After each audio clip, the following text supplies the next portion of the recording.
सबसे बेसिक और main chapter जो बहुत इंपॉर्टेंट है। अब आप बोलोगे जी इंपॉर्टेंट क्या है, इसमें कुछ है भी नहीं, तो मैं पहले चैप्टर का नाम बता देता हूं।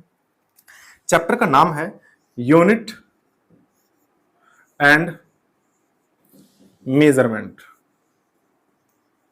Unit and measurement. अब इस चैप्टर में पूरे में हमें ये काफी सारी चीजें डिस्क्लोज करनी है, काफी सारी चीजों को समझना है, कौन सी चीज को हम कैसे ही हैंडल करेंगे, क्या करेंगे, कैसे करेंगे। ठीक है, तो सबसे पहली चीज तो देखिएगा, यूनिट एंड मेजरमेंट को हम स्टार्ट करेंगे, लेकिन उससे पहले मेरा एक छोटा सा क्वेश्चन आपसे है। आपने अभी तक अपनी लाइफ में कौन सी चीज छोटी से छोटी देखी है? चींटी, निडल पॉइंट, सुई की नोक, उससे भी छोटा कुछ देखा है? डस्ट पार्टिकल, चलो नहीं, पानी की बूंद छोटा नहीं है, वो तो बहुत बड़े लेवल की बात होगी, है ना। डस्ट पार्टिकल, हाँ। बैक्टीरिया, वायरसेस, पर ध्यान रखना बच्चे, मैंने कहा था ना कि जो आपने देखी हो, वायरस आप देख नहीं सकते डायरेक्ट, है ना। आप तो देख ही नहीं सकते, वो तो अगर लैब में जो डॉक्टर वगैरह होते हैं वही उनको राइट है देखने का। नहीं, ऐसा भी कुछ नहीं कि राइट है, बस वो मतलब इंस्ट्रूमेंट है उनके पास देखने के लिए। तो यानी कि, और अगर मैं पूछूं बड़ी से बड़ी क्या चीज देखी है, आप बोलेंगे जी हमने हाथी, ट्रेन, माउंटेन, मून। अब आप ये वाला क्वेश्चन मत करना कि सर अभी आपने बताया कि वायरस को हम देख नहीं सकते, मून को भी तो हम देख नहीं सकते। भैया रात को क्या निकलता है वो देख तो सकते हैं, वो बात अलग है कि जूम नहीं करके उसको क्लियर नहीं देख सकते, लेकिन देख तो सकते हैं। सन को भी देख तो सकते, क्लियर नहीं देख सकते। और सन को तो खैर हम डायरेक्ट तो देख भी नहीं सकते, हमारी इतनी हैसियत नहीं है कि उससे आंख से आंख मिला सके, है ना। वो भस्म कर देगा, श्राप दे देगा। तो इसकी चीज है, यानी कि जब हम वो करते हैं, चीजों को देखते हैं कि कौन बड़ा और कौन छोटा, कंपेयर करते हैं, तो ऐसी कंडीशन में हमें जरूरत पड़ती है कि भैया मेजरमेंट जरूरी है। कैसे जरूरी है भाई? मैं कहूं कि भैया मैंने कोई एक पहाड़ देखा और वो बहुत ऊंचा था। अब कोई दूसरा आ जाए गप्पू खोर ऐसे ही, मैंने तुझसे भी बहुत ऊंचा देखा। अब जब मुझसे भी बहुत ऊंचा देखा, उसे कैसे पता कि मैंने जो देखा वो कितना ऊंचा है, और मुझे कैसे पता कि उसने जो देखा वो कितना ऊंचा है? नहीं पता ना।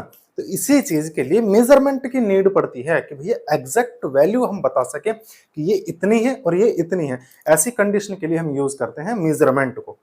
एंड आई होप कि समझ में आ गया होगा मेजरमेंट की जरूरत क्यों पड़ती है। जैसे कि मैं टाइम की बात कहने लगूं कि भैया मैं बहुत तेज दौड़ता हूं, अब दूसरा कहने लगा मैं तुझसे भी तेज दौड़ता हूं। अब भैया मानोगे कैसे कि कौन सा तेज दौड़ता है? टाइम की तो जरूरत पड़ेगी कि नहीं पड़ेगी? लेंथ की जरूरत पड़ेगी कि नहीं पड़ेगी? पड़ेगी, सिंपल सी बात है। तो जब जरूरत पड़ेगी तो उनको मेजर भी तो करना पड़ेगा, और यही हमारी नीड है ना। यानी कि जरूरत पड़ेगी तो हमको कुछ ना कुछ और नई चीजें सोचनी पड़ेगी। अब अगला स्टेप इससे सोच लेते हैं कि भैया जिन जिन चीजों को हम मेजर कर सकते हैं, जिन भी चीजों को हम मेजर कर सकते हैं, उनको हम कहेंगे sir physical quantity. Physical quantity English में मैं डिफाइन कर देता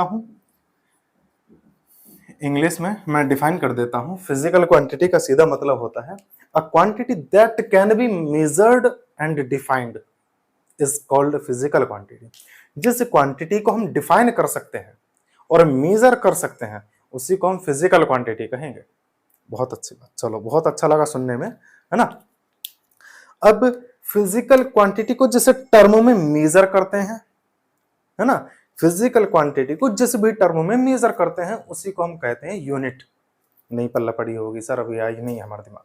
चलो अच्छी बात है, मान लेते हैं। देखो इस बोर्ड की लेंथ को अगर मैं मेजर करूं, तो किस चीज को मेजर कर रहा हूं? उस शब्दों पे ध्यान दिया होता आपने, मैंने बोला था लेंथ को, यानी कि लेंथ क्या हो गया? फिजिकल क्वांटिटी, जो कि हम मेजर कर रहे हैं लेंथ को। किसकी टर्म में मेजर करेंगे? मीटर की टर्म में मेजर करेंगे या सेंटीमीटर में या फुट में, किस में मेजर करेंगे? वही चीज हो जाएगी यूनिट। यानी कि फिजिकल क्वांटिटी को जिस भी टर्म में मेजर करा जाता हो, उसी टर्म को कहा जाता है यूनिट। अब इंग्लिश की डेफिनेशन की मैं बात करूं तो भैया बहुत सिंपल है। कैसे है? An arbitrary chosen standard quantity is called unit.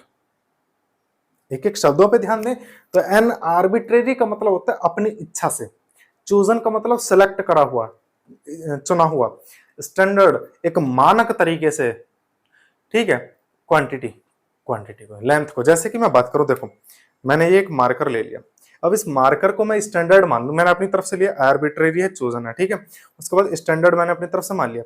अब इस पूरे बोर्ड की लेंथ को अगर हम इसी के रिस्पेक्ट में कैसे मेजर करूं, जैसे यहां से लेकर यहां तक मुझे लेंथ मेजर करनी है, मैंने रखा इस तरीके से, फिर यहां से यहां, फिर यहां से यहां, इस तरीके से। तो लगभग 6 के आसपास बैठा है ना, 6 से हल्का सा कम है, यानी कि पौने 6 कह सकते हैं, यानी कि लगभग 6 मार्कर के बराबर इसकी लेंथ है। तो 6 मार्कर के बराबर, यानी कि जो मार्कर मैंने शब्द यूज करा है वो यूनिट है, लेंथ जो है वो फिजिकल क्वांटिटी है। आई होप कि आपके समझ में आ गया होगा कि फिजिकल क्वांटिटी क्या है और यूनिट क्या है। चलो बहुत अच्छी बात है, आगे बढ़ते हैं। आगे बढ़ने के लिए हमें एक चीज छोटी सी समझनी होगी कि जी फिजिकल क्वांटिटी को हम कितने टाइप से लिख सकते हैं। देखो फिजिकल क्वांटिटी कुछ अलग तरीके से बिहेव करेगी। अगर हमें मेजरमेंट करना है तो मेजरमेंट के नजरिए से फिजिकल क्वांटिटी को हम, आई होप कि आपके लिए विजिबल होगा, फिजिकल क्वांटिटी को मेजरमेंट के तरीके से देखें तो दो तरीके की होती है सर, स्केलर और वेक्टर। किसके लेवल से, ये मेजरमेंट के नजरिए से है ना।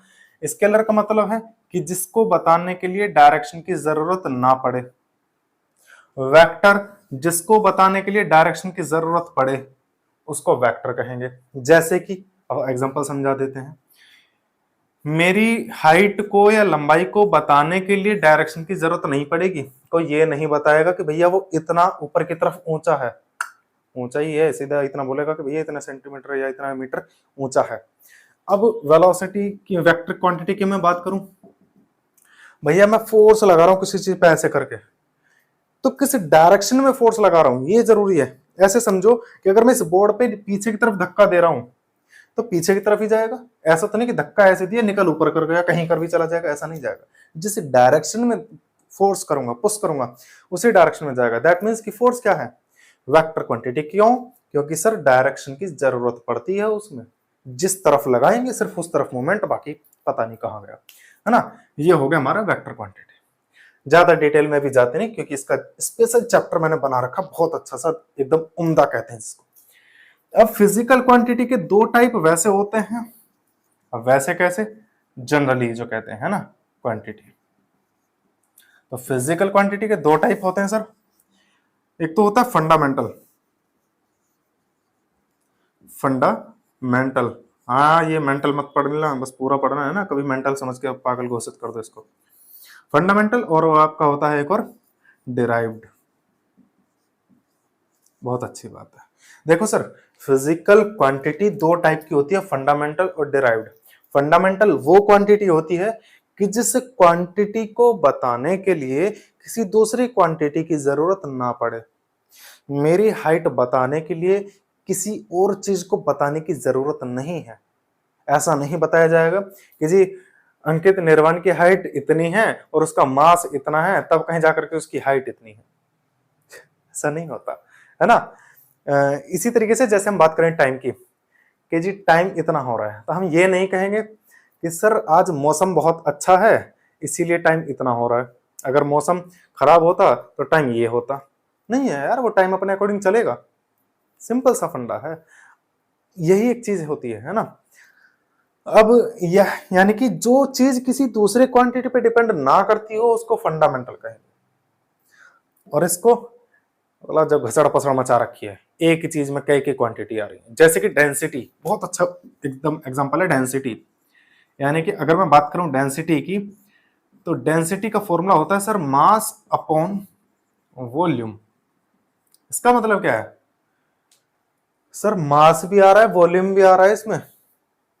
मास खुद एक फंडामेंटल क्वांटिटी है, लेकिन वॉल्यूम भी खुद एक डिराइव्ड क्वांटिटी है, क्योंकि वॉल्यूम लेंथ की पावर क्यूब के साथ चलता है। लेंथ इंटू लेंथ उसको कहते हैं वॉल्यूम। यानी कि यहाँ पे मास और लेंथ ये दो टर्म है, दो फंडामेंटल क्वांटिटी हैं, और इन दो फंडामेंटल क्वांटिटी को मिला करके डेंसिटी बना है। दैट मीन्स कि भैया ये जो है डिराइव्ड है। इसी तरीके से मैं स्पीड की बात करूं तो स्पीड भी आप अच्छे से परिचित हैं, बाइक वगैरह खूब उड़ाते हो, धुआं उड़ाते हो, है ना, धर्राटे काटे करो। स्पीड को हम लिखते हैं तो इसमें कहा जाता है मीटर, मैं यूनिट ही लिख देता हूं सीधा, है ना, मीटर पर सेकंड। इस तरीके से हम लिखते हैं। अभी मैं भी ये बताऊंगा, ये गलत लिखा हुआ है मैंने, है ना। हाँ, इस तरीके से लिखते हैं। क्या इसमें एक यूनिटी सॉरी एक क्वांटिटी लेंथ होगी, एक क्वांटिटी टाइम होगी, दो क्वांटिटी पे डिपेंड कर रहा है। दैट मीन्स क्या है कि भैया ये डिराइव्ड क्वांटिटी है। और एक कोई बात अभी नहीं, खत्म हो गया जी, बिल्कुल। अभी मैंने आपको बताया ये सिर्फ फिजिकल क्वांटिटी है। अब जब फिजिकल क्वांटिटी है तो क्या इनकी यूनिट नहीं होंगे? यानी कि फंडामेंटल फिजिकल क्वांटिटी की यूनिट को कहते हैं फंडामेंटल यूनिट। ठीक है सर। और डेराइव्ड फिजिकल क्वांटिटी की यूनिट को कहा जाता है sir derived unit. Derived unit ये चीज होती है। आई होप कि आपके समझ में आ गया होगा कि जैसे जैसे क्वांटिटी होती है वैसे वैसे उनकी यूनिट होती है। अब इसमें मत लगाना ये वाला गणित कि सर स्केलर फिजिकल क्वांटिटी की यूनिट भी हम स्केलर बोलेंगे ना, इसका अलग सिस्टम चलेगा, इसीलिए मैंने इसको अलग रखा। अगर ऐसा कुछ होता तो मैं यही रखता, है ना। ये यूनिट के बेस पर है और वो अपने किसके बेस पर है? मेजरमेंट के बेस पर है। ठीक है, वो मेथड ऑफ द मेजरमेंट के बेस पर है और ये सिर्फ और सिर्फ यूनिट्स के बेस पर मैंने आपको बताया है। आई होप कि आपके क्लियर हो गया होगा बिल्कुल। ठीक है, इनकी मैंने यूनिट्स भी आपको बता दी। अब यूनिट्स कितनी होती हैं, कैसे होती हैं? तो देखो, यूनिट्स ऑफ मेजरमेंट की मैं बात करूं कि हम किस चीज को यूनिट बोलेंगे, है ना। ये चीज का भी तो पता होना बहुत जरूरी है कि सर अगर मैंने भी थोड़ी देर पहले इस मार्कर को मैंने स्टैंडर्ड यूनिट बोला था कि मैं इसको स्टैंडर्ड यूनिट मान सकता हूं, लेकिन मानूंगा किसको? क्या मैं इसको मान सकता हूं? अगर मैं मान भी लेता हूं तो भैया कौन अप्रूवल देगा कि हाँ भैया हम बिल्कुल सही माना है सर अंकित सर ने कि जी एक मार्कर को हम स्टैंडर्ड यूनिट मान लेते हैं? तो क्या करना पड़ेगा सर? 4 प्रॉपर्टी हैं और इन 4 प्रॉपर्टी को ये फॉलो कर जाना चाहिए। फॉलो कर गया तो आप खुद के विधाता हैं, फिर आप अपनी मर्जी से किसी भी चीज को यूनिट बता सकते हैं। कैसे जी? देखो समझो इस बात को भी। देखो गरीबी आ रही है, ऐसा नहीं, ऐसा है डस्टर से जल्दी नहीं साफ होता, इससे जल्दी साफ हो जाता है, कम फोर्स में जल्दी काम हो जाता है इससे, रुमाल से। चलिए देखिए स्टार्ट कर लेते हैं। हालांकि इंक में गड़बड़ है कुछ, है ना, ये काला काला हो गया पूरा बोर्ड, पर गलती इसकी नहीं है। देखो सबसे पहली प्रॉपर्टी होनी चाहिए उस यूनिट की कि वो कैसी हो? प्रेसाइज हो सर। प्रेसाइज हो। क्या होती है अभी बता देते हैं। दूसरा, इनवेरिएबल होना चाहिए सर वो। मतलब क्या है इसका अभी बताते हैं जी। थर्ड है रिप्रोड्यूसिबल, सॉरी इसको भी हम कैपिटल बना लेते हैं, रिप्रोड्यूसिबल होना चाहिए सर। रिप्रोड्यूसिबल होना चाहिए, इसका भी मतलब समझ जाएंगे। और जी universally, universally accepted, universally accepted होना चाहिए। 4 मैंने बता दिया। अब इनको थोड़ा सा समझ लेते कौन सी चीज को कैसे काम करेंगे।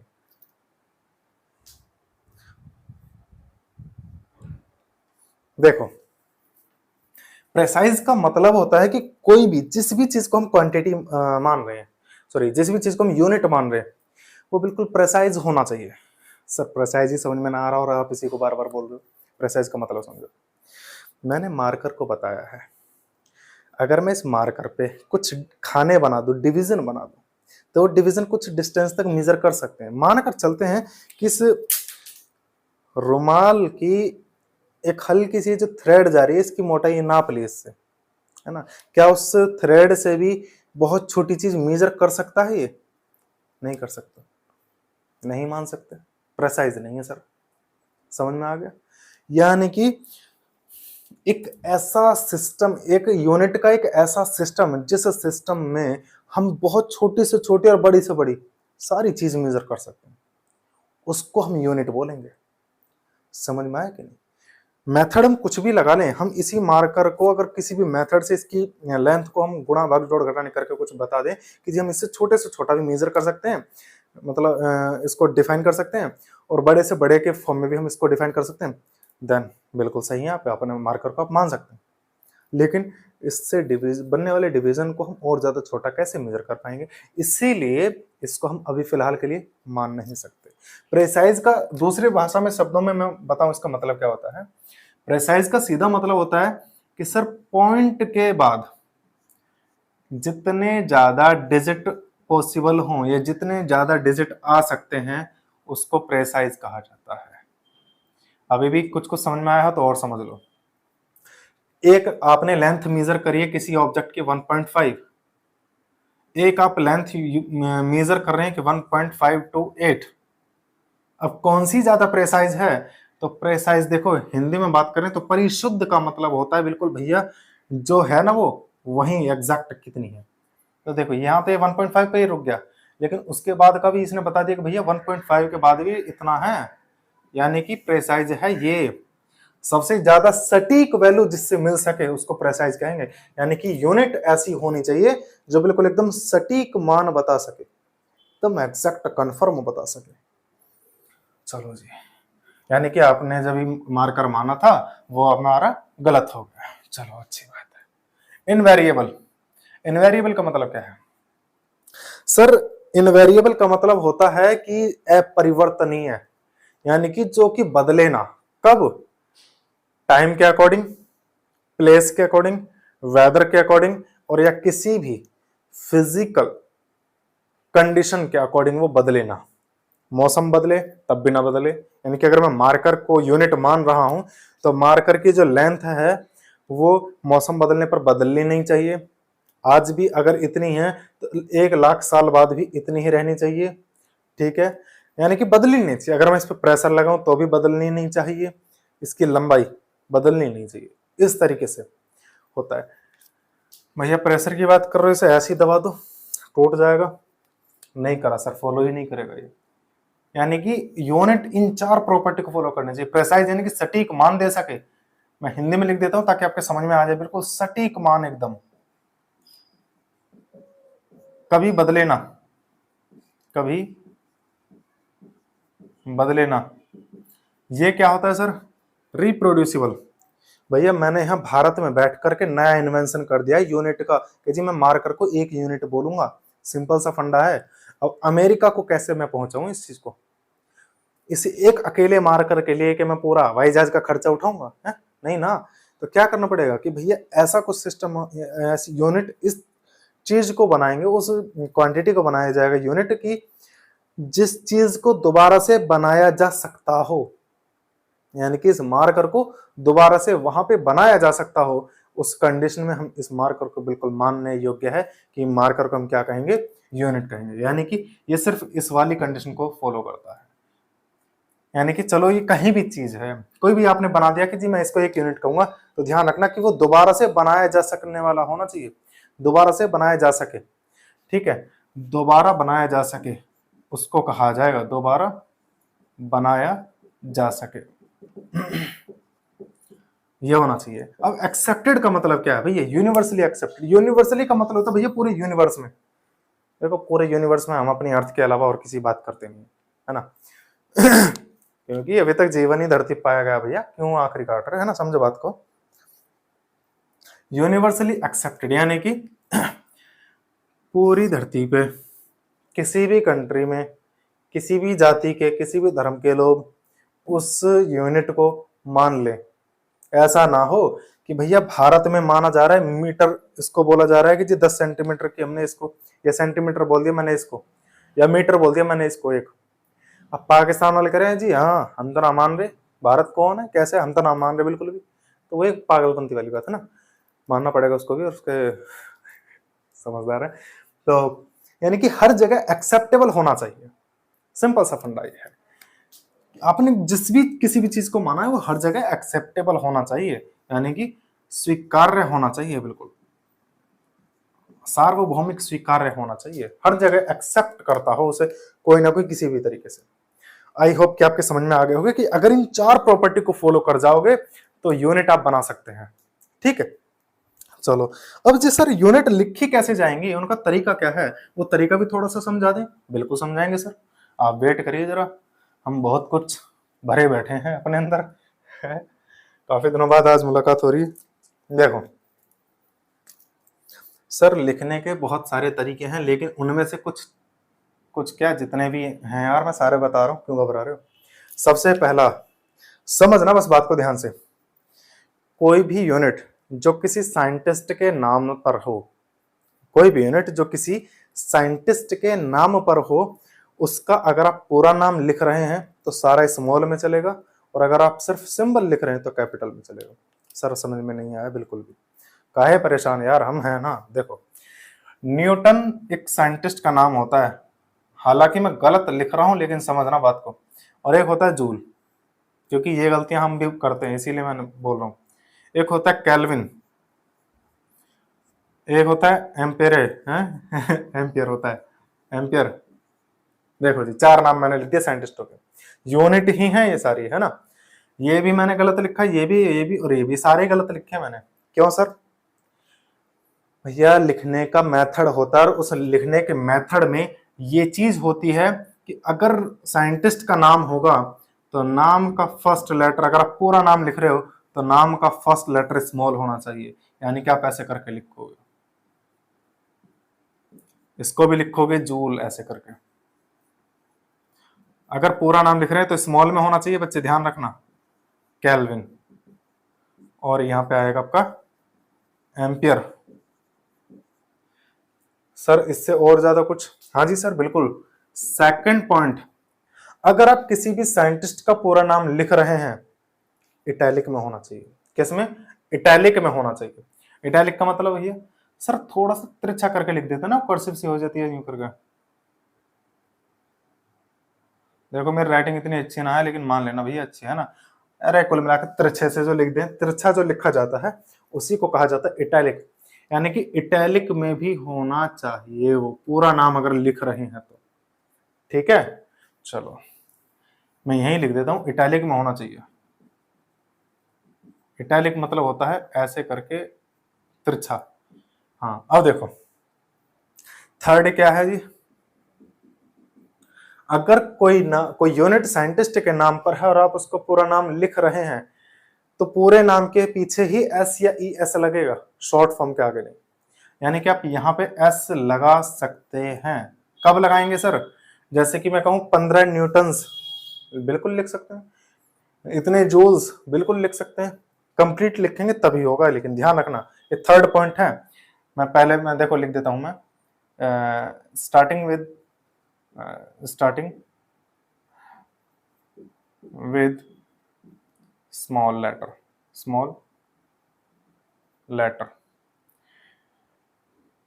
full name be in italic में होना चाहिए। सर थर्ड कंडीशन, में put s yes. Sir third क्या है? अब आ जाओ जी थर्ड पे।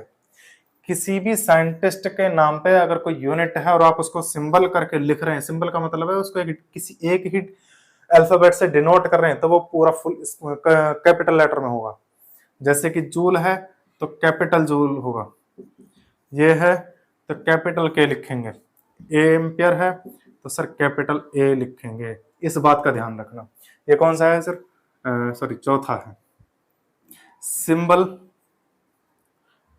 सिंबल इन कैपिटल,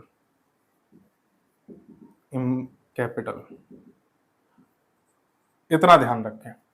ठीक है जी, सिंबल मैंने कैपिटल में लिखने हैं। फिफ्थ क्या है सर? किसी भी सिंबल के आगे उसको प्लूरल बनाने के लिए, बहुवचन बनाने के लिए आप एस या ई एस नहीं लगाएंगे। आप ऐसा करके नहीं लिख सकते, ये गलत होगा। आप ऐसा करके नहीं लिखेंगे, ये गलत होगा। सही क्या होगा? तो सर हमको सिर्फ जूल लिखना है, हम इसको प्लूरल बना ही नहीं सकते, हम इसको प्लूरल बना ही नहीं सकते। यानी कि सिंबल के साथ में symbol should not has s और s, ये नहीं लगेंगे इनके साथ में सिंबल प्लूरल बनाने के लिए, इतना ध्यान रखना। ठीक है ना? और जी सर, और सब बढ़िया ना? देखो अभी आगे और हाँ, किसी भी यूनिट को जब हम एक से ज्यादा यूनिट लिखते हैं, जैसे कि अभी मैंने थोड़ी देर पहले लिखा था कि डेंसिटी की यूनिट को लिए, तब यूनिट को हम कुछ गलतियां करते हैं, फिर मैं भी गलतियों को करता आ रहा था, मैं अपनी गलती एक्सेप्ट करता हूँ कि गलतियां करते हैं कि जैसे कि भैया डेंसिटी को मैं लिख रहा हूँ तो किलोग्राम पर मीटर क्यूब हम ऐसे करके लिखते हैं, या फिर मोस्टली लिख देते हैं ऐसे करके किलोग्राम पर मीटर क्यूब। हालांकि गलत नहीं है, सही है, मगर कायदा तरीका ये नहीं होता। तरीका क्या होता है सर? सर तरीका ये होता है कि किलोग्राम, या तो इसके बीच में आप जगह छोड़िए हल्की सी, ऐसे करके लिखेंगे आप, या तो इनके बीच में जगह छोड़िए, या फिर डॉट लगाइए, या फिर आप हल्का सा हाइफन कहते हैं, डैश कहते हैं, ये लगाइए। 3 तरीके हैं इनको सेपरेट करने के, और ये जरूरी है सेपरेशन का।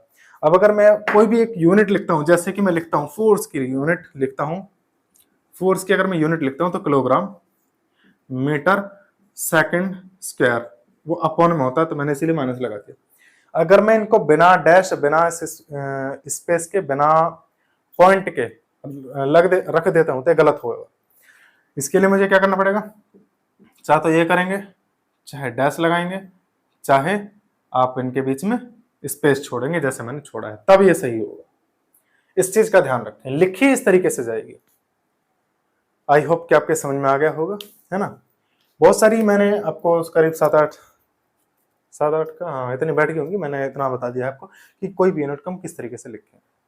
यूनिट अगर, हाँ, अगर कोई भी यूनिट साइंटिस्ट के नाम पर नहीं है ना, कोई भी यूनिट साइंटिस्ट के नाम पर नहीं है और उसका हम फुल नेम लिख रहे हैं तो स्मॉल में चलेगा, लेकिन अगर हम उसको डिनोट कर रहे हैं, उसका सिंबल लिख रहे हैं, तो भी वो स्मॉल में ही रहेगा। जैसे कि मैं लिखूं मीटर, अगर मैं फुल में लिखूंगा तो भैया स्मॉल में चलेगा, सिंबल लिखूंगा तो भी स्मॉल में ही चलेगा। इसको ऐसे मत कर देना, गड़बड़ हो जाएगा, इससे कुछ और डिनोट होता है ना, तो इतना ध्यान रखना। जो साइंटिस्ट के नाम पर नहीं है वो स्मॉल में ही रहेगा, चाहे उसका सिंबल लिखो चाहे फुल नेम हो, ठीक है। एंड आई होप कि आपका पूरा समझ में आ गया होगा सारी चीजें। जल्दी से आप एक बार समझ लीजिए, मैं तब तक रफ कर देता। अब हम थोड़ा सा समझ लेते हैं सिस्टम ऑफ यूनिट्स के बारे में कि सर यूनिट्स का सिस्टम क्या है ना। सिस्टम का मतलब समझो ग्रुप, यूनिट्स का ग्रुप, है ना, कि एक इस तरीके से ग्रुप भी एक, मतलब ऐसे समझो जैसे कुछ होते हैं बिगड़ल लड़कों की मेजोरिटी, कुछ होती है शरीफ बच्चों की मेजोरिटी, इस तरीके से उसको सिस्टम बोलेंगे। यानी कि जिसमें एक ऐसी चीज, एक ऐसा ग्रुप जिसमें काफी सारी यूनिट्स हों, ठीक है, अच्छी अच्छी चुनी हुई, चोजन होनी चाहिए। मैं इसके लिए समझाने के लिए, देखिए आपको मैं बहुत अच्छे तरीके से समझाने का प्रयास करूंगा। ये मान लेते हैं कि ये भैया क्या है, फ्रांस, ये क्या है जी, इंग्लैंड, मतलब ई से स्टार्ट होता है ना, हाँ इंग्लैंड। ये पता नहीं साला कौन सी कंट्री है, मान लो कोई सी भी, हमें क्या करना है यार, है ना। देखो यहाँ पे हम स्टार्ट कर रहे हैं कि सर हम यहाँ पे ना स्टार्ट करेंगे सीजीएस सिस्टम, अभी समझाऊंगा क्या है, हौसला रखो। यहाँ पे मैं इंग्लैंड की मैं बात करूँ, यानी कि ब्रिटिश की मैं बात करता हूँ, तो यहाँ पे एफपीएस सिस्टम में चला रहा हूँ। यहाँ पे अमेरिका मान लो, कोई से मान लो, इससे खैर का कोई खास फर्क नहीं है तो ये इसी का ही बड़ा रूप है ना, यानी कि फ्रांस ही मान लेते हैं इसको भी हम, और इसीलिए मैंने क्वेश्चन मार्क लगाया ताकि अलग अलग हो जाए कुछ। इसको मैंने हम बोला MKS।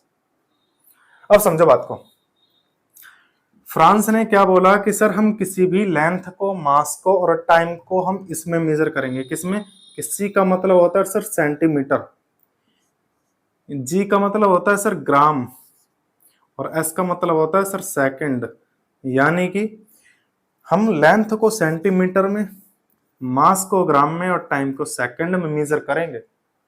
ये इन्होंने अपना सिस्टम बता दिया, साइंटिफिक सिस्टम भी इसको बोला जाता है। इसको कहा गया, इसको फ्रेंच सिस्टम भी कहा जाता है। इसको बोला गया जी सर कि हम लेंथ को फुट में मेजर करेंगे, इसको पाउंड में मेजर करेंगे, पाउंड में, और इसको सेकंड में, यानी कि टाइम को सेकंड में, यानी कि लेंथ को फुट में, मास को पाउंड में, टाइम को सेकंड में मेजर करेंगे। और ये भाई साहब कहते हैं, मैंने बताया ना, इसी का ये छोटा भैया है वो बड़ा भैया है ना, तो ये छोटा भैया ये बड़ा भैया, इसने कहा जी हम तो भैया सेंटीमीटर की छोड़ हम तो मीटर में मेजर करेंगे, उखाड़ ले जो उखाड़ना। ग्राम की जगह किलोग्राम यूज करेंगे। और भैया देखो टाइम पे तो किसी की पार बसा ही ना, तो हम तो भैया सेकंड में मेजर करना मजबूरी हमारी बन गई। चलो जी, अच्छी बात है। तीन सिस्टम थे, तीन सिस्टम मैंने आपको बता दिया। एक चला फ्रांस में जिसको हमने बोला सीजीएस सिस्टम, इसका दूसरा नाम साइंटिफिक भी होता है। इस सिस्टम में लेंथ, मास और टाइम को सेंटीमीटर, ग्राम और सेकंड। अब आप सोच रहे होंगे सर ये तीन ही यूनिट क्यों बोल रहे हो, यूनिट तो हमारे टीचर ने 7 बताई है फंडामेंटल। लेकिन ध्यान रखना बच्चे, पूरी की पूरी 7 जो फंडामेंटल यूनिट्स हैं वो 1971 के बाद आई हैं, और ये सारे सिस्टम जितने भी हैं ये 1971 से पहले के चल रहे हैं, है ना।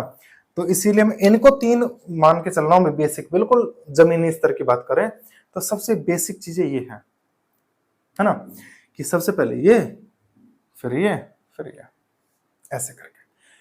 एक देश ने माना कि जी हम सीजीएस सिस्टम चलाएंगे, एक ने माना जी हम एमकेएस चलाएंगे। हालांकि चीजें अलग अलग, सॉरी क्वांटिटी सेम है भाई। इसने भी लेंथ, मास और टाइम को मेजर करा, उसने भी लेंथ, मास, टाइम को मेजर करा, और इसने भी लेंथ, मास और टाइम को मेजर करा। लेकिन इन्होंने सबने अपने अपने तरीके अलग बदल दिए। किसी ने इतने को कहा, किसी ने इतने को, किसी ने इतने को, किसी ने कुछ को, है ना, अपना अपना सिस्टम है।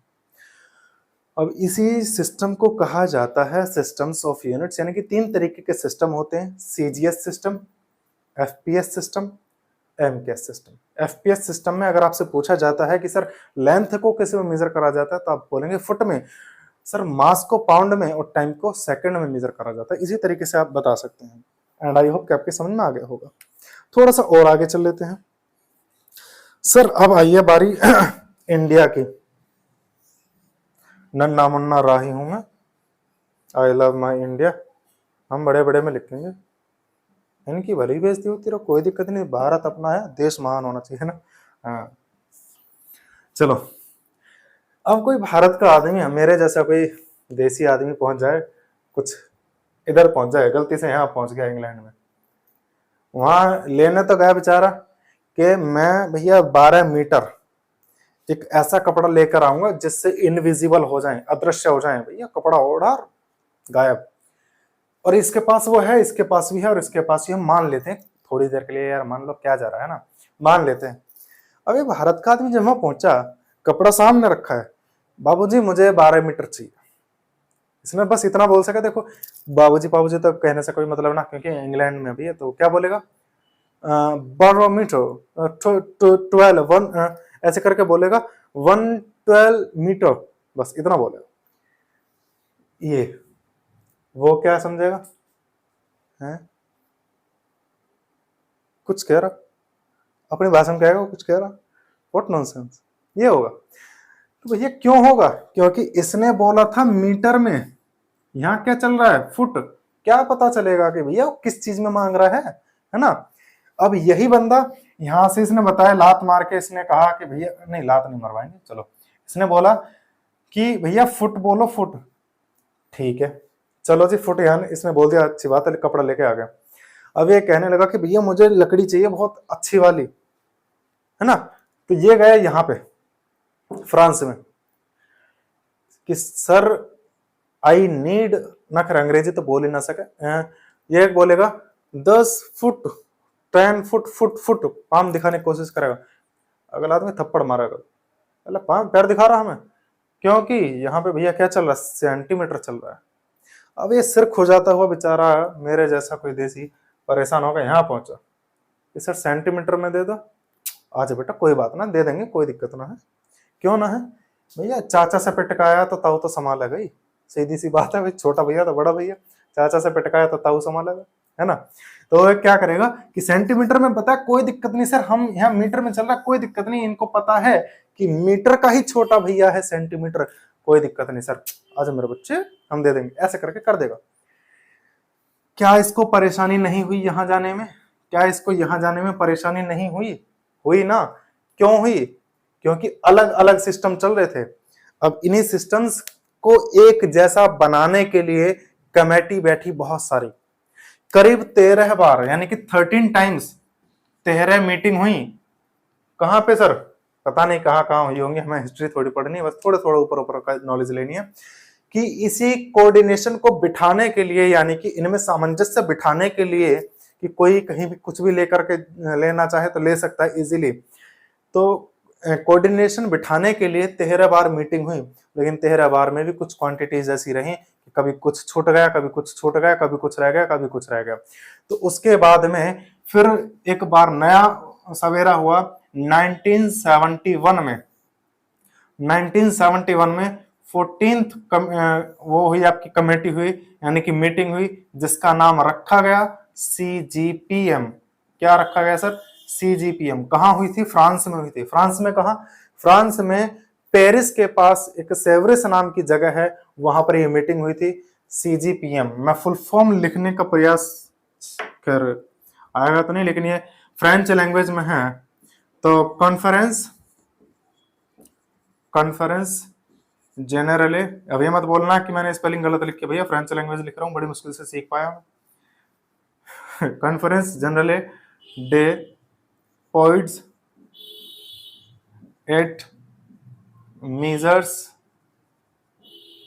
ये है सर CGPM। पल्ला तो पड़ी ना होगी, क्योंकि हम यार देसी भारत के आदमी है, ऐसा थोड़ी ना। तो इसको हम इंग्लिश में लिखें, ये मत कहना इंग्लिश है, फ्रेंच है ये, इंग्लिश में लिखें तो general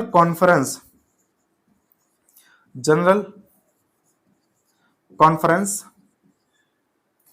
of weights and measures, ये है सर। आई होप कि आपके क्लियर हो गया होगा, है ना। ये 14th मीटिंग थी, CGPM नाम रखा गया था इसका, फ्रांस में हुई थी, पेरिस के पास सेवरेस नाम की जगह में 1971 में। और इसने पूरी दुनिया को इंट्रोड्यूस कराया, किससे सर? इसने बताया कि कोई भी बंदा किसी भी दुनिया के किसी भी देश में किसी भी कोने में किसी भी आदमी के पास जाके चला जाए और वो कुछ भी कह सकता है इस SI सिस्टम के बेस पर। अब वो कुछ भी मांग सकता है और बिना पिटे मिल जाएगा। सर ये क्या नई चीज आ गई? अब देखो, जिस तरीके से ये 3 सिस्टम थे अपने अलग अलग, FPS, CGS और MKS, इसी तरीके से चौथा सिस्टम बना दिया कि भैया तुम अपने अपने राग छोड़ो, अपनी ढपली अपना राग छोड़ो, अब हमारी ढपली और हमारा ही राग चलेगा, है ना, जिसमें को सभी को मानना पड़ेगा। और ये हर शर्त को, जो भी मैंने 4 वो कंडीशन बताई थी, उन 4 की 4 प्रॉपर्टी को फॉलो करते हैं, इसीलिए इसको नाम रखा गया SI सिस्टम। क्या नाम रखा गया सर? SI system. अब इसकी फुल फॉर्म क्या है वो समझ लेते हैं। सर इसकी फुल फॉर्म जो रखी गई है वो रखी गई है, इसकी फुल फॉर्म रखी गई है, सॉरी, ले सिस्टम है इंटर नेशनले डी यूनाइट्स, ये है उसकी फुल फॉर्म, ये है SI की फुल फॉर्म है ये, ले सिस्टम है international day unites, French language में है, ध्यान रखना। यानी कि उसने सिर्फ यहां से और यहां से इसको उठाया तो SI, है ना। और इंग्लिश में बात करें तो इंटरनेशनल सिस्टम होता है। अब इस SI सिस्टम के अंडर में 6 सिस्टम हो, सॉरी 7 यूनिट होती हैं प्लस 2, 7 प्लस 2 यूनिट होती हैं इसमें, है ना। 7 प्लस 2 यूनिट का मतलब सीधा इसमें यह है कि जैसे कि हम बात करें, थोड़ा सा लेने रख देता हूं, उसके बाद हम बहुत सारी चीजें भी आगे डिस्कस भी करनी है, छोटे से अच्छे से प्यारे से मन से कहानी सुनानी है। इस सिस्टम के अंदर लेंथ को मीटर में मेजर करा गया, सिंबल रखा गया मीटर। फिर मास को रखा गया सर किलोग्राम में, नाम रखा गया केजी। लेंथ, मास, टाइम को रखा गया सर सेकंड में, सिंबल रखा गया एस। बहुत से बच्चे गलतियां करते हैं कि सर यहाँ पे हम SEC भी लिख देते हैं, वो गलत होता है भैया, SEC नहीं होता है, सिर्फ S होता है। कुछ बच्चे गलतियां करते हैं कि इस किलोग्राम को कैपिटल KG करके लिखते हैं, ये सरासर गलत है, ये नहीं लिखेंगे आप, इतना लिखा जाएगा, स्मॉल के जी, ठीक है ना।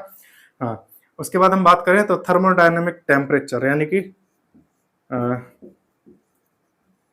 थर्मोडायनेमिक टेम्परेचर केल्विन में मेजर करा गया, हालांकि गलत लिखा है मैंने, है ना, लेकिन मैं बस लो कर दिया मैंने से, है ना, केल्विन, और कैपिटल केसेस को रिप्रेजेंट करेंगे। फिर आता है electric current,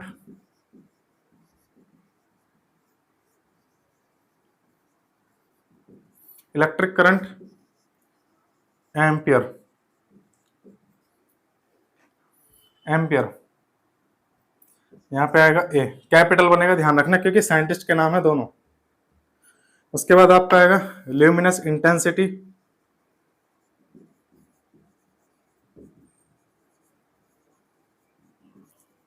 luminous intensity, luminous intensity का सीधा मतलब क्या है सर, कि सर इसको हम यूज करते हैं, सॉरी मेजर करते हैं कैंडेला में, कैंडेला का मतलब है कैपिटल सी स्मॉल डी। एक होता है अमाउंट ऑफ सब्सटेंस, केमिस्ट्री में सबसे ज्यादा यूज होता है अमाउंट ऑफ सब्सटेंस। जब आप किसी लेबोरेटरी में जाते हैं तो वहां पर चूरन से दिया जाता है कागज में, उसको तोला जाता है ना, ऐसे करके कि कितने मोल का है, तो उसमें हम लिखते हैं यहाँ पे मोल। मोल माने एक जानवर भी होता है, वो वाला मोल नहीं है, रिप्रेजेंट होता है MOL से बस, ठीक है। ये तो हो गए 7 फंडामेंटल। अब इसके बाद 2 सप्लीमेंट्री और रखे गए हैं। एक तो होता है प्लेन एंगल, ये क्वांटिटी है प्लेन एंगल, इसकी सर यूनिट है रेडियन, मेजर करते हैं RAD में। एक होता है solid angle, solid angle steradian में मेजर करते हैं, सिंबल है इसका SR, ये होता है सर। आई होप कि आपके समझ में आ गया होगा। सारा अभी याद करने की जरूरत नहीं है, सिर्फ मैंने बता दिया है कि आपको जानकारी होनी चाहिए कि 7 फंडामेंटल क्वांटिटीज होती हैं, जिनमें अलग से 2 सप्लीमेंट्री होती हैं। वो अलग क्यों रखी गई हैं उस चीज को मैं बता देता हूँ। देखिएगा, इन सभी को अपना अलग अलग एक नाम दिया गया है, इनका अपना एक अलग अलग सूत्र बनेगा, एक मतलब एक डायमेंशन बनेंगी, है ना। इन दोनों भैयाओं के लिए, ये छोटा भैया, ये बड़ा भैया, छोटा भैया बड़ा भैया, है ना, इन दोनों भैयाओं के लिए कोई डायमेंशन ही नहीं है। क्यों नहीं है? क्योंकि सर ये रेशो होता है। क्या होता है? रेशो होता है। सर इस चीज का भी ध्यान रखें, कभी कभी हम बोलते हैं कि रेशो नंबर में आता है, इसका भी नंबर में आता है, लेकिन इसके नंबर को बताने के लिए भी हमें किसी दूसरी चीज का सहारा लेना पड़ता है, क्योंकि उसको भी मेजर करने के कई सारे मेथड हैं, इसीलिए सहारा लेना पड़ता है, जिसको हम यूज करते हैं डिग्री, रेडियन, है ना, और आर्क मिनट, आर्क सेकंड, पैरलक्स, सारी चीजें जितनी भी हैं, तो इसीलिए इसको हमने नाम रखा गया। बाकी देखो, रेशो की मैं बात करूं तो रेशो और भी काफी सारी क्वांटिटीज का है, जैसे कि रिफ्रैक्टिव इंडेक्स हो गया, है ना, और आपका डाइलेक्ट्रिक कांस्टेंट हो गया, ये सब रेशो है ना, लेकिन इनका कोई हम यहाँ नाम नहीं लिखा गया। क्यों नहीं लिखा गया? क्योंकि सर उनका जो रेशो है ना, वो किसी भी सिस्टम में सिर्फ न्यूमेरिकल वैल्यू चेंज होती है और कुछ नहीं। यहाँ पे पूरा सिस्टम ही चेंज कर देता है, पूरा सिस्टम ही चेंज कर देता है। वहां पे सिस्टम चेंज होगा तो न्यूमेरिकल वैल्यू भले ही चेंज होगी, लेकिन उसकी एग्जैक्ट जो अमाउंट है वो चेंज नहीं होती। यहाँ पे साला सब कुछ चेंज हो जाएगा, इसीलिए इनको अलग रखा गया है, ये सप्लीमेंट्री है, ठीक है सर। अब इनमें जो सबसे बेसिक, मैं आप ही के फाउंडेशन के लेवल की अगर मैं बात करूं तो सिर्फ फाउंडेशन लेवल पे हम 3 को प्रायोरिटी देंगे, पहली 3 को बस, बाकी हम भूल जाओ, मतलब याद रखो पर ज्यादा गौर देने की जरूरत नहीं है ना। इन तीनों पे फोकस करेंगे थोड़ा थोड़ा सा। सबसे ज्यादा इंटरेस्टिंग स्टोरी है लेंथ की, मैं इसी की स्टोरी बताऊंगा क्योंकि आपका ज्यादा समय बर्बाद होगा, और वो बस एक इंटरेस्टिंग स्टोरी है कि कैसे कैसे चीजें मतलब आगे की तरफ रिवॉल्व होती हैं, मतलब सॉरी इवॉल्व होती हैं, ठीक है ना। हाँ देखिए, मैं स्टार्ट करता हूं लेंथ की एक छोटी सी कहानी। एक बार एक देश में, जो कि एक इंग्लैंड का राजा था, पता नहीं क्या नाम था उस मलूका का, है ना। अरे नाम में क्या रखा है यार, काम पे ध्यान दो, है ना। 1120 में, कितने में? सन 1120 में एक बार एक देश में एक राजा था जिसका नाम पता नहीं था। यार क्या है, नाम छोड़ो। वो जो राजा था ना, उस राजा ने लंबाई को नापने का सबसे पहला प्रयास करा। उसने बताया कि भैया, मैं हाथ खाली कर लूं 1 मिनट। उसने बताया कि अपने सीधे हाथ की जो मिडल फिंगर है, उस मिडल फिंगर की सबसे आगे वाली टिप, जो पॉइंट, उस पॉइंट को अगर हम बिल्कुल हाथ को बिल्कुल स्ट्रेच कर दें, ऐसे करके यूं फैला दें, अब इस पॉइंट से लेकर के सीधा नाक के जो ऊपर वाला पार्ट होता है ना, ये वाला यहां तक, यानी कि वहां से लेकर के यहां तक की जो सीधी लेंथ हो गया, अगर मैं स्ट्रेच करता हूं, तो इस लेंथ को उसने बोला था 1 रॉयल यार्ड। मैं लिख देता हूं, समझ में नहीं आया होगा। 1 रॉयल यार्ड, हिंदी में बात करें, एक शाही गज। देख रहे हो मलूका को? और राजन की मौज है वैसे, अपने ही ऊपर बना दिया, यूनिट बना दी। अब मैं आपसे पूछता हूं, जो मैंने 4 प्रॉपर्टी बताई थी अभी थोड़ी देर पहले, कि प्रेसाइज होना चाहिए था, इनवेरिएबल होना चाहिए था, रिप्रोड्यूसिबल होना चाहिए था, और यूनिवर्सली एक्सेप्टेड होना चाहिए था, कितनी प्रॉपर्टी को फॉलो कर रहा है उसमें से, 4 में से? पहला वाला प्रेसाइज, प्रेसाइज है क्या? साले की नाक कभी अगर यूं हो गई तो, यूं हो गई तो, इधर को देख लिया, इधर को देख लिया, उधर को देख लिया, तो कहां है प्रेसाइज? गड़बड़ हो जाएगा हर बार। बात करें दूसरा, इनवेरिएबल। भैया राजा को जब बुढ़ापा आवेगा, जब बदलेगी ना वो, जब बदलेगी ना वो, है ना, क्या जब उसका हाथ ऐसा हो पाएगा? लटक जाएगा इस तरीके से। ठीक है। तीसरी प्रॉपर्टी थी हमारे पास, रिप्रोड्यूसिबल। अगर बाई चांस खुदा ना करे उस राजा का कुछ हो जाए, राक्षस उठा के ले जाए, तो मुझे इतना बता दीजिए कि क्या वो दोबारा से प्रोड्यूस करा जा सकता है? नहीं ना, तो क्यों यार, है ना। और यूनिवर्सली एक्सेप्टेड का भी देख लो, चौथा पॉइंट जो था, गुरुदेव काफी सारी चीजें ऐसी होती हैं जो हर कोई अपने ईगो पर ले लेता है। साला कोई अगर होगा ना ठीक सा एटीट्यूड वाला, यार राजा होगा, अपने घर का होगा, हम क्यों माने उस राजा की यहाँ से लेकर यहाँ तक की है लंबाई को यार्ड? क्यों माने? नाम भी तो उसने रखा रॉयल, मतलब साला अपने आप को ऊंचा दिखा रहा। अच्छा, है ना, इस तरीके से। तो ये ज्यादा टाइम तक चला नहीं। उसके बाद एक और राजा है, कहाँ के है जी? इस बार आप फ्रांस के मान लो। फ्रांस का किंग था किंग लुइस, 14वां राजा था ये फ्रांस का, है ना। इन्होंने कहा, ओ तूने साला हाथ की लंबाई बताई, अपन पैर की लंबाई बताएगा, पैर की।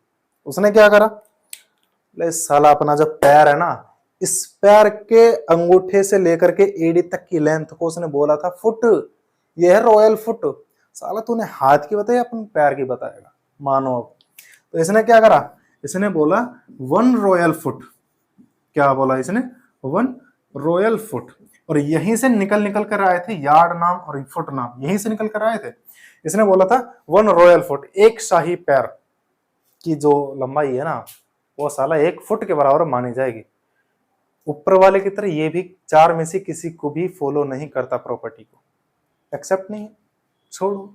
लेकिन कुछ टाइम तक चला, भैया राजा है, या तो सर कलम करवाओ या फिर मानो, है ना।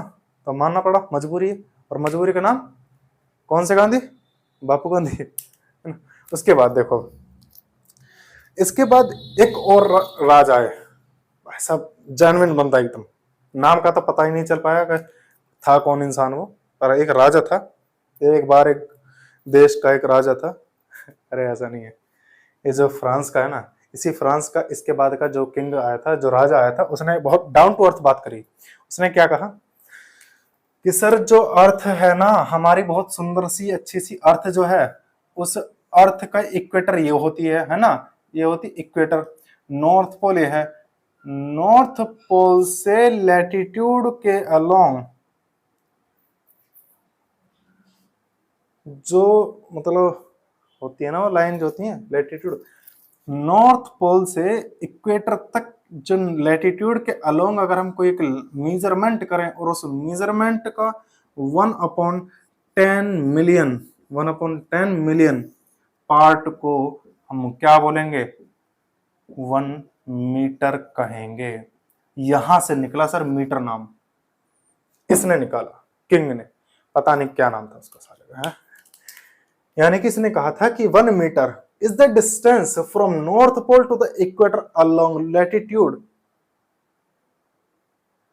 ठीक, अलोंग लैटिट्यूड, और उसका कौन सा पार्ट, इसका, इस लेंथ का 1/10 मिलियंथ, यानी कि 1/10 मिलियंथ पार्ट को 1 मीटर कहा गया।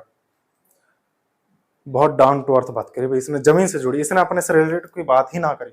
इस साले पाम हाथ जन क्या करना पवा रहे थे, उसने सीधा कहा कि अर्थ को नाप लो। पर एक्सेप्टेड है वो, अभी भी नहीं है भैया। कैसे नहीं है, समझो बात को कैसे, कि सर पहली वाली प्रॉपर्टी थी हमारे पास में कि वो जो है प्रॉपर्टी कैसा होना चाहिए, पहली प्रॉपर्टी कौन सी थी भूल गए, मैं भी भूल गया। देखो 4 में से हम लास्ट में से चल रहे थे, कोई दिक्कत नहीं है। लास्ट वाली यूनिवर्सली एक्सेप्टेड, यूनिवर्सल एक्सेप्टेड है, हाँ कुछ कुछ मान लेते हैं। इसका क्या इसको दोबारा से बनाया जा सकता है, लगभग बनाया जा सकता है भैया, मेजर करोगे एक बार बना लो उसको, है ना, जो भी। इसके बाद क्या इसको हम ये कह सकते हैं कि यूनिवर्सली एक्सेप्टेड भी है और आपका रिप्रोड्यूसिबल भी है ना, इनवेरिएबल भी है, क्योंकि वेदर का कोई फर्क नहीं पड़ने वाला धरती की उस पर। यानी कि चारों प्रॉपर्टी में से संशय रह गया कि सर मान भी सकते हैं नहीं भी मान सकते, कुछ कंडीशंस ऐसी कि मान सकते हैं, कुछ कंडीशंस ऐसी हैं कि मान नहीं सकते। लेकिन यहां से एक नाम मिल गया, सर नाम में तो कोई गड़बड़ नहीं है, मान तो सकते हैं। ऐसा करें कि एक बार में यहां से लेकर यहां तक मेजर कर लो, उसका 1/10 निकाल लो, 1/10 जितना भी आएगा उसका हमने क्या करें, एक बार बना लिया, एक डंडा बना लिया। और ऐसा सच में हुआ था, एक बार बना लिया गया था इसी का। और ये जो मीटर की जो कॉन्सेप्ट निकल करके आया था, ये निकल करके आया था 1792 में। और इसने बताया था कि प्लेटिनम और इरेडियम का 90% और 10% मिक्सचर का एलॉय बना करके एक लेंथ तक एक बार बना लिया गया था, एक डंडा बना लिया गया था, जिसको बोला था कि ये 1 मीटर है। और इसी 1 मीटर को आज तक बड़ा संभाल करके रखा गया फ्रांस के पास सेवरेस, मतलब सेवरेस में जो एक प्रयोगशाला है, सॉरी जो एक म्यूजियम है उसमें। और इसी के काफी सारे प्रोटोटाइप पूरे देश में, हर देश विदेश में बंटवा दिए गए थे कि भैया 1-1 मीटर हम इसको बोलेंगे। अब बंटवा दिए थे, बहुत पुख्ता काम करा था इस राजा ने। चलो बहुत अच्छा लगा, डाउन टू अर्थ जेन्युइन बंदा था एकदम, है ना। लेकिन एक गड़बड़ी हो गई कि सर मीटर से जब हम मेजर करते हैं तो बहुत छोटी चीज मेजर कर सकते हैं इतनी सी, लेकिन बाल की मोटाई मेजर करें तो मेजर नहीं होगी। होना तो मीटर चाहिए सर, इसमें पर थोड़ा सा और प्रेसाइज होना चाहिए। हाँ पहला जो मैंने बताया था ना प्रेसाइज, वो प्रेसाइज होना चाहिए कि इसको थोड़ा सा प्रेसाइज करना पड़ेगा, पॉइंट के काफी डिजिट तक वो निकाल सके, ऐसा बनाना पड़ेगा। तो क्या करा सर, यहां से फिर एक नई चीज की शुरुआत हुई, एक नई फिर से कोशिश करी गई और उस कोशिश को रखा गया। मैं उस कोशिश को बता देता हूं अभी।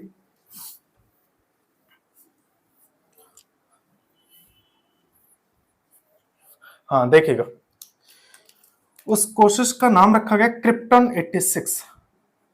ये एक एलिमेंट होता है, आप अगर पीरियोडिक टेबल पढ़ेंगे तो उसमें एक एलिमेंट होता है क्रिप्टन, जिसका एटॉमिक मास होता है 86। अब इस क्रिप्टन के लैंप से ऑरेंज रेड कलर की, ऑरेंज रेड कलर की एक जो वेवलेंथ, जो लाइट निकलेगी, उस लाइट की जो वेवलेंथ है, देखो वेवलेंथ कुल मिलाकर के कहा जाएगा, नॉर्मली तुम अपने लेवल पे भी समझ लो इतना फिलहाल के लिए। वैसे एक्चुअल में होता है यहां से लेकर यहां तक है, यहां से यहां तक की लेंथ को हम वेवलेंथ बोलते हैं, जिसको लैम्डा से रिप्रेजेंट करते हैं। पर हम मान लेते हैं अपनी सुविधा के लिए यहां से यहां तक, है ना, कि यहां से लेकर यहां तक एक पूरा साइकिल बन गया। यानी कि ये जितनी भी वेवलेंथ है ना, कितनी बननी चाहिए कि सर ये यहां से यहां तक 1, यहां से यहां तक 2, फिर 3, इस तरीके से। तो ऐसे कितनी बननी चाहिए सर, अगर इतनी सारी वेवलेंथ अगर बन जाएं तो जितनी दूरी में इतनी सारी वेवलेंथ बने जाएंगी उसको 1 मीटर कहेंगे। इसने बहुत हद तक प्रेसाइज कर दिया था, बहुत हद तक वो पॉइंट के काफी डिजिट तक निकाल करके वैल्यू बता सकता था कि भैया इसकी डिस्टेंस इतनी। बहुत अच्छा लगा ये। यानी कि क्रिप्टन 86 के लैंप से एमिटेड ऑरेंज रेड कलर की लाइट की वेवलेंथ अगर इतनी सारी हो जाए तो जितनी डिस्टेंस में इतनी सारी वेवलेंथ होंगी उस डिस्टेंस को 1 मीटर कहा जाएगा। भाई एक बात समझो, देखो ये 1 मीटर मान लिया मैंने, अब 1 मीटर में इतने सारे छोटे छोटे छोटे छोटे पार्ट हैं, तो सीधी सी बात है कि बहुत छोटी से छोटी चीज को भी वो मेजर करके बता सकता है। अब अभी भी समझ में नहीं आया तो समझो जरा, मैंने यहाँ पे बना दी 4 पार्ट, जो भी जितने पार्ट 1 2 3 4 5 6 पार्ट बना दिए। अब अगर मैं इससे मान लेना बराबर है, अब अगर मैं इससे मेजर करने लगूं तो सर कैप की जो ये हाइट है ना, जो लेंथ है इस कैप की, सिर्फ वही कंफर्मली मेजर नहीं हो पा रही है। क्या आप बता पाएंगे कि कितना है? नहीं ना। और अगर मैं ये मान भी लूं ना कि देखो यहां से यहां तक 1 सेंटीमीटर में मान लो, बता पाओगे कितना है एग्जैक्ट? नहीं ना। बस इतना तो कंफर्म है कि 1 सेंटीमीटर से कम है, लेकिन है कितना ये पता नहीं। अब अगर मैं इन्हीं पार्टों को मैं कम से कम 100 पार्ट कर दूं, बहुत छोट छोट छोट छोट छोट छोट छोट छोट छोट, और कह दूं कि जी एक पार्ट 1 मिलीमीटर का है, तो लगभग मैं बता सकता हूं कि हाँ अब कुछ पहले से ज्यादा मैं बारीकी से बता सकता हूं। इसी तरीके से यानी कि 1 मीटर के स्केल में बस नंबर ऑफ डिवीजन बढ़ाने थे, तो नंबर ऑफ डिवीजन बढ़ाने का प्रयास करा गया क्रिप्टन 86 के साथ में, जो कि इतने बिठा दिए। लेकिन इससे भी आज की साइंस और टेक्नोलॉजी के लिए यहां से भी प्रेसाइज वैल्यू नहीं निकल पाई, कुछ और चाहिए था। तो उन्होंने कुछ और क्या करा सर? उन्होंने कुछ और करा। फिर टाइम ज्यादा हो गया है ना, चलो लेक्चर खत्म करने का प्रयास करते हैं जल्दी से जल्दी। 1-2 टॉपिक और, उसके बाद हम स्टार्ट करते हैं, खत्म करते हैं अपना। उसके बाद रखा गया कि जी स्पीड ऑफ लाइट जो है ना उसको ले लो आप, 1 मीटर का हम अगर डेफिनेशन देनी है तो एक काम करेंगे कि स्पीड ऑफ लाइट वैक्यूम के अंदर कोई भी पॉइंट, जैसे कि हम बात करें कि जो लाइट है वो यहां से लेकर के यहां तक गया, ए से लेकर के बी तक गया वैक्यूम के अंदर, और यहां से लेकर यहां तक जाने में उसने टाइम लिया 1.299792.458, इतने सेकंड का टाइम लिया, यानी कि 1 सेकंड का इतनेवा पार्ट उसने इतना टाइम लिया यहां तक जाने में, तो ये डिस्टेंस 1 मीटर होगी। अभी भी समझ में नहीं आया तो शायद डेफिनेशन से समझ में आ जाए। देखो जरा, 1 meter is defined as the distance traveled by light in vacuum during a time interval of 1/299792458 second, यानी कि प्रकाश द्वारा निर्वात के अंदर चली गई 1 सेकंड के इतने हिस्से में दूरी को 1 मीटर कहा जाता है। ये अब तक की सबसे प्रेसाइज वैल्यू है, सबसे ज्यादा प्रेसाइज। सीधी सी बात देखो भैया, लगभग 3 लाख किलोमीटर लिख सकते हैं इसको, यानी कि 1 मीटर के 3 लाख किलोमीटर छोटे छोटे छोटे छोटे छोटे छोटे पार्ट बनाने पड़ेंगे, तब कहीं जाकर के मेजरमेंट भाई साहब बहुत एकदम एग्जैक्ट वैल्यू निकल के आ जाएगी, है ना। ये है। अब हम थोड़ा सा आगे टॉपिक पे चलते हैं, तो प्रेफिक्स की हम बात करते हैं। अभी मैंने यूज करा यहाँ पे एक चीज आपने फोकस करा हो कि 3 × 10⁸, जिसको मैंने बोला था 3 लाख किलोमीटर, है ना। इस 3 लाख किलोमीटर को ऐसे भी लिखा जा सकता है, यानी कि अब इसी टर्म में लिखने के प्रयास को हम आगे पढ़ेंगे कि जो 10 की पावर है ना, इसी 10 की जो पावर में ये लिखा है, देखो 10 की पावर के ऊपर जो भी कुछ लिखा जाता है इसको कहा जाता है ऑर्डर ऑफ मैग्नीट्यूड। क्या कहा जाएगा सर? Order of magnitude. अब अगर मैं अपनी हाइट लिखूं कि जी 1.66 × 10⁻² सेंटीमीटर, तो ये जो है ना ये 2, ये ऑर्डर ऑफ मैग्नीट्यूड है। क्या है? Order of magnitude. लेकिन कब होगा? जब पीछे एसआई यूनिट होनी चाहिए। मैंने रखा था सेंटीमीटर, नहीं होना चाहिए था, क्या होना चाहिए था? मीटर होना चाहिए, तब रखता मैं इसको, ठीक है ना। ये होता है। चलिए अब आगे चलते हैं, आगे चलेंगे हम।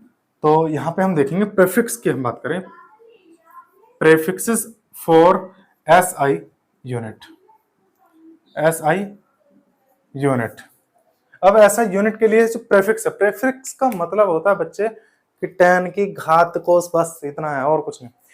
वैसे तो बहुत सारी होती हैं, आपको नोट्स में मिल जाएंगी, है ना, लेकिन काम की जो है वो गिनी चुनी है। कैसे कितनी है वो देख लेते हैं। मैं सिर्फ काम के लिख देता हूं क्योंकि आपके लिए टाइम बहुत ज्यादा हो गया, थोड़ा सा जल्दी कवर करा देते हैं, पूरा 1 घंटे से ज्यादा हो गया लगभग। देखिए, एक होता है टेरा, आपने रोबोट 2.0 में सुना होगा ना, टेरा, गीगा, जीजा मत पढ़ लेना इसको कभी जीजा बना लो tera, giga, mega, kilo, hecto, deca. अब इधर देखोगे तो टेरा का जस्ट उल्टा होता है यहाँ पे पिको। पिको यहाँ पे होता है इसका नैनो, माइक्रो, सॉरी हाँ माइक्रो, यहाँ पे होता है मिली, मिली। उसके बाद यहाँ पे होता है डेसी, सॉरी सेंटी, मिली के बाद सेंटी, और उसके बाद डेसी। 10 की पावर इसकी होती है बेटा 12, इसकी होती है जीजा मत पढ़ना इसको, गीगा। 10 की पावर 9 इसका होता है, 10 की पावर 6 इसका होता है, 10 की पावर 3 इसका होता है, 10 की पावर 2 इसका होता है, 10 की पावर 1।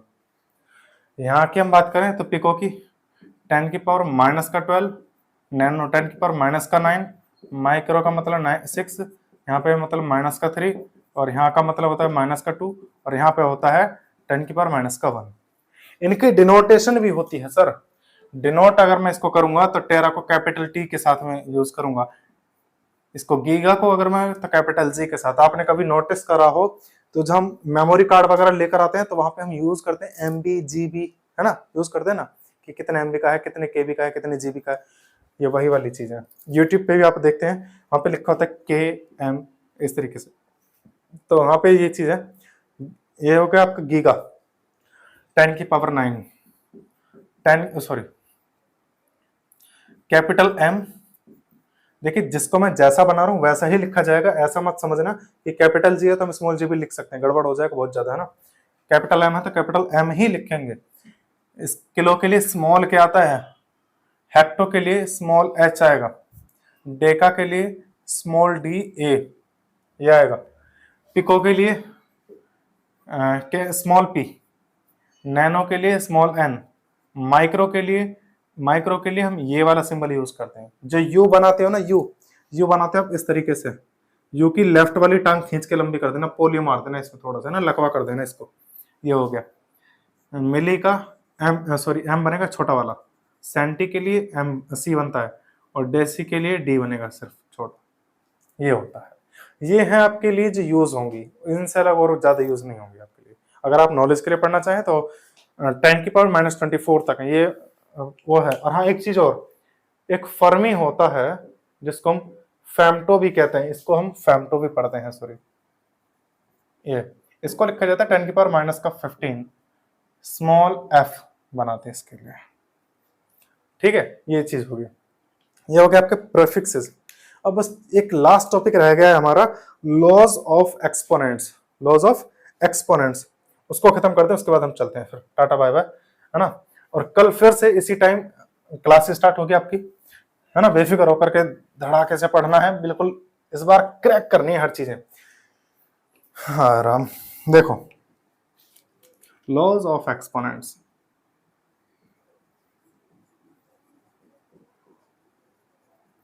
अब इनके एक्सपोनेंट क्या है, एक्सपोनेंट का वही मैंने मतलब बताया, 10 की पावर वाली जो भी कुछ टर्म होती है उसको हम एक्सपोनेंट बोलते हैं।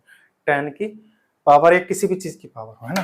हाँ, पर हम 10 की पावर ही लेकर चल लेते हैं ना। हाँ, पहला वाला चीज देखो कि अगर कोई भी चीज, हालांकि एक्सपोनेंट का मतलब होता है कि कोई भी एक चीज है और उसके ऊपर कोई पावर, ये पूरा एक्सपोनेंट होता है। देखो एक्स की गुणा एक्स गुणा एक्स गुणा एक्स गुणा एक्स गुणा एक्स गुणा एक्स, इस तरीके से अगर मैं n टाइम तक करता रहूं तो सर मैं इसको पूरे को इकट्ठा करके एक साथ ऐसे लिख सकता हूं कि s, क्योंकि x ही से सभी में x, और कितनी बार है तो n टाइम तक है ये, तो उतनी ही पावर लग जाती है ऊपर।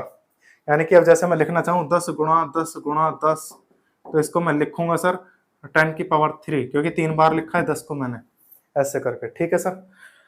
दूसरा हो गया कि x की पावर m गुणा x की पावर n, एक बार m है एक बार n है, अगर मैं इन दोनों की गुणा करता हूं तो मैं इसको कंबाइंड करके लिख सकता हूं m प्लस n। जैसे कि समझ लीजिएगा 10 की पावर 2 गुणा 10 की पावर 4, तो मैं ओवरऑल लिखूंगा 10 की पावर 6, गुणा करके जुड़ जाएंगी ये चीजें। थर्ड है, एक चीज और समझिएगा इनसे पहले कि अगर मैं 1 अपॉन में कर दूं किसी भी चीज को, जैसे कि x की पावर n को मैंने 1 अपॉन कर दिया है, तो ऊपर जाते टाइम जो साइन है वो चेंज होता है, पॉजिटिव है नेगेटिव हो जाएगा, नेगेटिव होता तो पॉजिटिव हो जाता। दैट मीन्स मैं इसको लिखूंगा एक्स की पावर माइनस का एन।